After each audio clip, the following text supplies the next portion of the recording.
Hello, my dear viewers. I wake up as a medieval European peasant woman.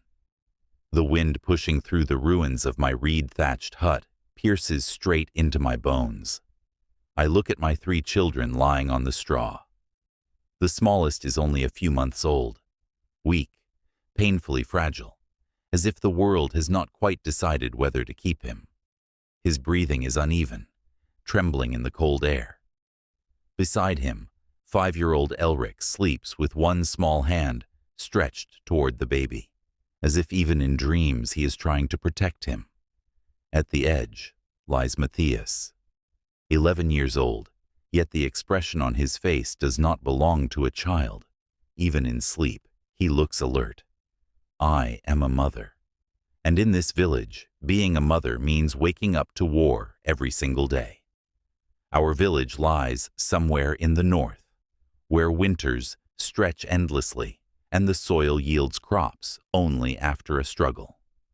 The houses are made of mud and timber, roofs sagging, chimneys coughing thin smoke into a gray sky.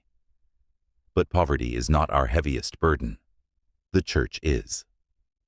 Every month the priest comes to our door.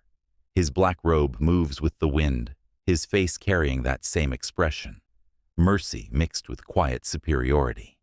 God's share, he says. Sometimes that share is wheat, sometimes eggs, sometimes the last strip of dried meat hanging above our hearth. When you cannot give, his eyes change. The softness disappears. My husband died 3 years ago during the plague. When we buried him, the priest prayed, but asked for money for a gravestone. I could not pay. Prayers were free. Memory was not. Since that day, I have been alone. My newborn does not even have a name yet. Baptism requires payment. If I cannot pay, will God not protect him? When I once asked, the priest avoided my eyes and said, God loves order. Order. In this village, order means the strong survive. Yesterday, Elric asked me, Mother, why doesn't God love us? I had no answer, because I do not know. Matthias no longer asks questions. He only watches. Last week, the priest studied him carefully, his shoulders, his hands. A strong boy, he said quietly. The church has need of such youth. Something inside me fell cold and heavy like a stone. That night, the bells rang. Midnight. Church bells ring only when someone dies. But no one had died that evening. The sound crawled into my bones. The baby began to cry. Elric stirred. Matthias sat up immediately. Then came 3 knocks at the door. Knock, knock, knock, slow, certain. When I opened it, no one stood outside. The moon hid behind clouds. Even the wind had stilled. But at the threshold lay a small pouch. Inside were silver coins, more than I had ever seen gathered in one place. And beneath them, a note. For your eldest son. Do not resist. My knees weakened. Matthias stood behind me. He could not see the writing, but he saw my face. Children understand without words. The next day, as I walked through the village, I noticed thicker smoke rising from certain chimneys. A family who had been starving yesterday now had a fresh sack of flour outside their door. Whispers moved through the air, but no one spoke openly. Only glances, brief, guilty, avoiding. That afternoon, I went to the forest for firewood. I tied the baby to my back and took Elric with me. Matthias stayed behind. I will guard the house, he said. No 11-year-old should speak like that. Deep in the forest, I met a woman I had never seen before.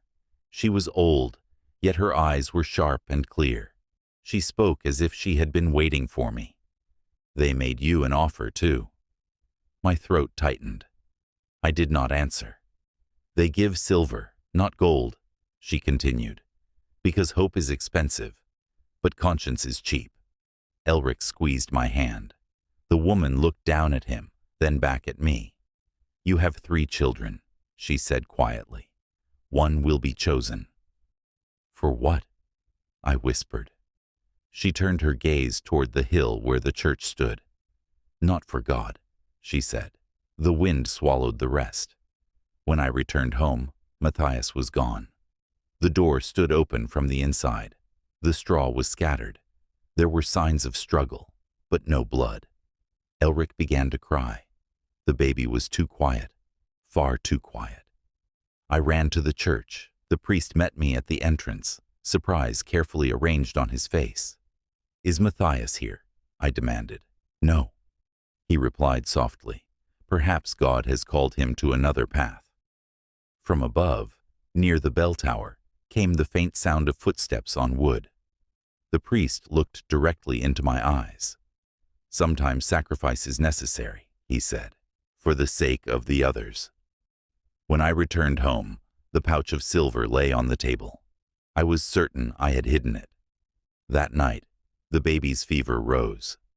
His breathing grew faster. Elric clung to me in fear. Matthias was still gone. The air inside the hut felt smaller, thinner. A knock came again, this time only once. When I opened the door, the priest stood there, 2 men behind him. "Your baby is ill," he said calmly. "The church has healing herbs, but we cannot disturb the order." "What do you want?" I asked. He did not answer. He simply looked toward the hill. Behind me, Elric's voice trembled. "Mother, will the bells ring again?" In the distance, I heard the faintest metallic tremor carried by the wind. The bells were not ringing yet, but they would. And in that moment, I understood something. In this village, choice is not freedom. Choice only decides which child survives. I held my baby closer, took Elric's hand, and stepped toward the church. Just as the first bell struck, and even now, I do not know. Is God watching us, or are we running from something we once believed was God?